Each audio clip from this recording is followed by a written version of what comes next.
হ্যাঁ, কে বসেছে? শিয়ারামণি, শিয়ারামণি, এটা আমাদের শিয়ারামণি। মাশাআল্লাহ মাশাআল্লাহ। এই যে শিয়ারাকে কিশোরগঞ্জে নিয়ে যাব, কিশোরগঞ্জে। হ্যালো এভরিওয়ান, আসসালামু আলাইকুম। সবাইকে ডেইলি ব্লগে ওয়েলকাম করছি। এই তো আমার আব্বা এবং আমার মেয়ে, তারা একটা বড় বস্তা নিয়ে যাচ্ছে। কোথায় যাচ্ছে? তারা যাচ্ছে সুন্দরবন কুরিয়ার সার্ভিস অফিসে। মূলত আমি যখনই আমার বাবার বাসায় আসি বা আমার নিজের বাসায় যাই, বেশিরভাগ সময় আমি আমার কাপড় চোপড় থেকে শুরু করে যাবতীয় সব কিছু আমি কুরিয়ারে ছেড়ে দিই। এতে করে নিজের সাথে ক্যারি করতে হয় না, ঝামেলাও থাকে না। তবে আপনারা ভাবতে পারেন বস্তায় কেন, কোনো বক্সে বা কার্টুনে না কেন? আসলে ওগুলোতে দেখতেই সুন্দর, তবে জিনিসপত্র কম ধরবে, আর বস্তায় কিন্তু অনেকটা জিনিস ধরবে। এদিকে আমার আব্বা আমাকে দেওয়ার জন্য ইলিশ মাছ নিয়ে এসছেন। আর এই যে দেখেন, ছোটোখাটো একটা কিন্তু দোকান নিয়ে বসছি। এই খাবারগুলো আমার আব্বা আমার মেয়ে আনুষার জন্য নিয়ে এসছে। আর এই তো এই খাবারগুলো আমার মেয়ে একটা ব্যাগে করে ভরে নিয়েছে। এরপর হচ্ছে আমার মেয়ের জন্য আমার আব্বা একটা লেজার পয়েন্ট নিয়ে এসছে। দেখতেই পাচ্ছেন আমার মেয়ের এটা আসলে অনেক পছন্দ, আর এটা তার নানা ভাই বুঝতে পেরে তার জন্য নিয়ে এসছে। এটাই হচ্ছে আসলে নাতি নাতনিদের প্রতি দাদা নানার ভালোবাসা। আর এই যে ইলিশ মাছ দেখতেই পেয়েছেন, সেগুলো এখন আমার আম্মা ভেজে নিচ্ছে। এই মাছগুলো আমার সাথে দিয়ে দিবে। মূলত আমি যেখানে থাকি সেখানে তো আর ইলিশ মাছ খুব একটা পাওয়া যায় না, যদিও দু এক সময় পাওয়া যায়, সেগুলো একেবারেই মজা না। তো বরিশালের ইলিশ তো অনেক মজা, আর আমি যখনই যাই আমার আব্বা চেষ্টা করেন আমাকে দিয়ে দিতে, নিষেধ করলেও শোনেন না। এইদিকে হচ্ছে গিয়ে একটা বড় লেয়ার মুরগি ভুনা করে দিয়েছে আমার আম্মা, দুইটা ডিম সিদ্ধ করেছে আমাদের, আমি আর আমার মেয়ের জন্য ভাত দিয়েছে বক্সে করে। এই পিঠাগুলো হচ্ছে চুই পিঠা, এগুলো আমার আম্মা নিজের হাতে কেটেছে। দুধ দিয়ে রান্না করে নাই, যদি নষ্ট হয়ে যায় তো এভাবেই দিয়ে দিবে, আমি বাসায় গিয়ে দুধ গুড় এগুলো দিয়ে তৈরি করে নিব। এটা হচ্ছে নদীর পাঙ্গাস, এগুলো ভুনা করেছে আমার আম্মা। সবগুলো রান্না আমার আম্মা নিজের হাতে করেছে। আমার আম্মা মূলত এগুলো করেছে আমি যেন বাসায় গিয়ে কয়েকদিন রান্না বান্না না করতে হয়, এবং আমার হাজব্যান্ডের জন্য মূলত উদ্দেশ্য করে দিয়েছে, কারণ সে অনেকদিন একা ছিল। তো এইদিকে গরুর গোশতও কিন্তু ভুনা করে দিয়েছে আমার আম্মা। আর এই যে দেখেন, এই বোম্বাই মরিচ বা নাগা মরিচ, এগুলোও কিন্তু আমি যেখানে থাকি খুব একটা পাওয়া যায় না, যাও ইদানিং পাওয়া যায় কেমন একটা ঘাস ঘাস গন্ধ লাগে, কোনো ঘ্রাণ নাই। তো এর জন্য আমি আমাকে দেওয়ার জন্য এগুলো নিয়ে এসছে। আর হচ্ছে এখানে আমার আম্মার কাণ্ড দেখেন, কতগুলো চালের রুটিও বানিয়ে দিয়েছে যেন আমি নাস্তায় খেতে পারি আমার বাসায় গিয়ে। এগুলো হচ্ছে আসলে মা বাবার ভালোবাসা সন্তানদের প্রতি, তাই না বলেন? তো এই তো এরপর হচ্ছে গিয়ে এখন বাজে ঘড়িতে হচ্ছে 7:30টার মতো। তো বাসা থেকে বের হয়ে যাচ্ছি সবার কাছ থেকে বিদায় নিয়ে।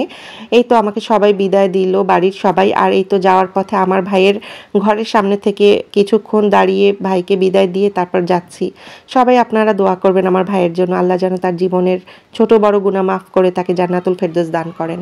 এই তো বলতে বলতে আমরা লঞ্চ ঘাটে চলে এসেছি। আমার সাথে আমার আব্বা এসছেন। আমার সাথে কিন্তু প্রতিবার আমার আম্মাও আসেন, তবে আমার আম্মা অসুস্থ ছিলেন বলে আসেন নাই। আর আমি আব্বাকেও নিষেধ করেছিলাম, কিন্তু তাই বলে কি আর হয়, সে তো আসবেনই। এই তো আমরা গেটের ভিতর থেকে ঢুকতে জনপ্রতি 10 টাকা করে ছিল টিকিট। তারপর ঢুকলাম, দেখতেই পাচ্ছেন এটা হচ্ছে আমাদের বরিশাল লঞ্চ টার্মিনাল। অনেক আপু ভাইয়েরা আছেন যারা কখনো লঞ্চ দেখেন নাই সচক্ষে, বা অনেকেই আছেন আমাদের বাংলাদেশের বাইরে থেকে আমাদের ভিডিও দেখেন, আমাদের প্রিয় ভাইয়ারা আপুরা, তাদের উদ্দেশ্যে আমি ভিডিওটা করেছি।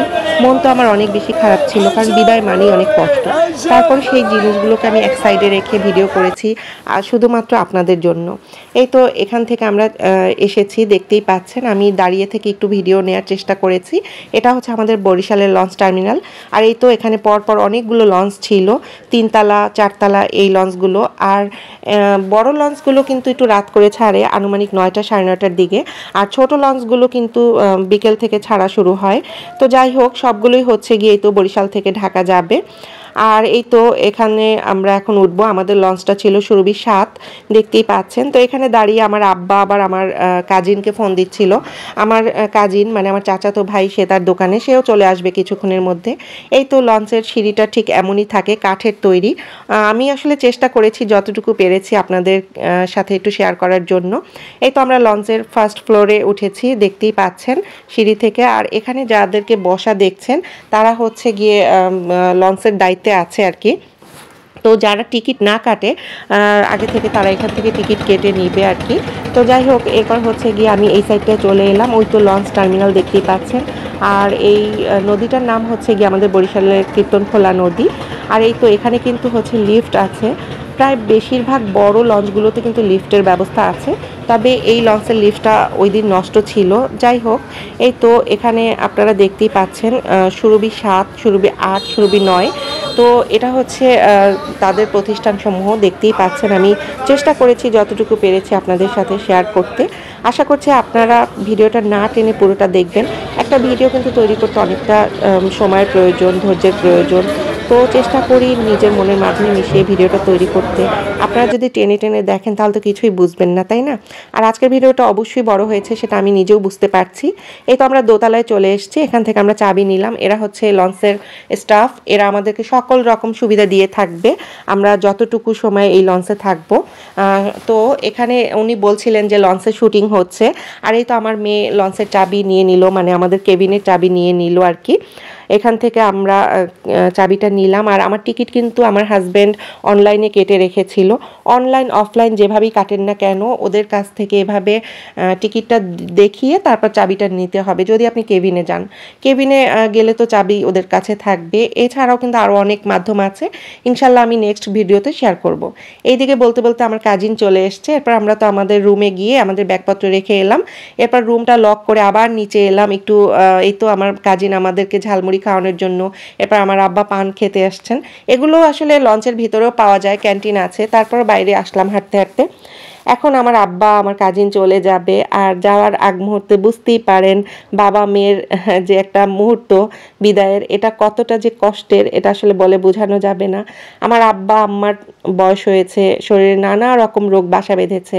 তো তারা আসলেই এখন একা, একেবারে মানে উপরে আল্লাহ আর নিচে হচ্ছে গিয়ে আমার আম্মা আব্বার জন্য আর আমার আব্বা আম্মার জন্য।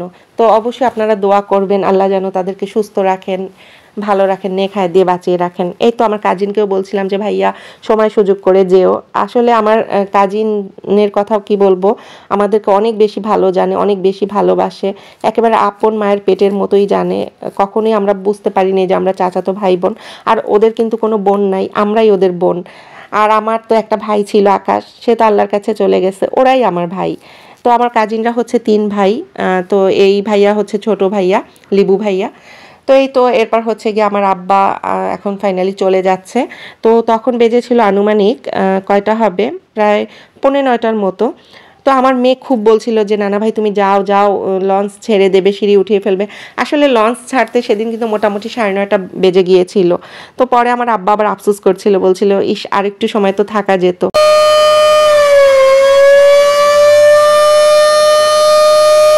আপনারা একটা শব্দ শুনেছেন, মূলত এটা হচ্ছে লঞ্চ ছাড়ার আগ মুহূর্তে সাইরেন বাজানো হয়। আমাদের পাশের লঞ্চটা কিছুক্ষণের মধ্যেই ছেড়ে দিবে, আর লাস্টে আমাদের লঞ্চটা ছাড়বে। তো এখানে আমাদের 2টা সিঁড়ি দেখতে পাচ্ছেন, একটা তুলে ফেলা হচ্ছে, আর একটা আরও কিছুক্ষণ থাকবে, এরপর আবার এটাও তুলে নেওয়া হবে।